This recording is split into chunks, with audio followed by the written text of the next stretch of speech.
আল্লাহ তাআলার বান্দা সূরা ফাতিহা যখন পাঠ করে আল্লাহ তাআলা কীভাবে জবাব দেয় আয়াতে আয়াতে সেই বিষয়ে বক্তব্য দিলেন এই হুজুর।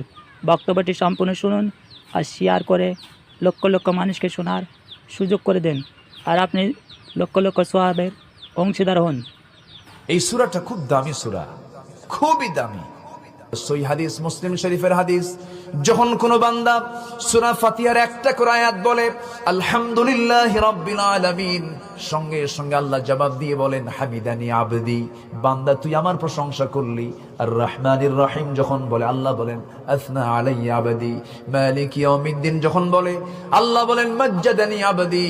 এরপরে যখন বলে ইয়াকা না'বুদু ওয়া ইয়াকা নাস্তাঈন পর্যন্ত যখন বলে আল্লাহ বলেন বান্দারে তুই আমার কাছে কি চাস, প্রাণ খুলে চারে বান্দা।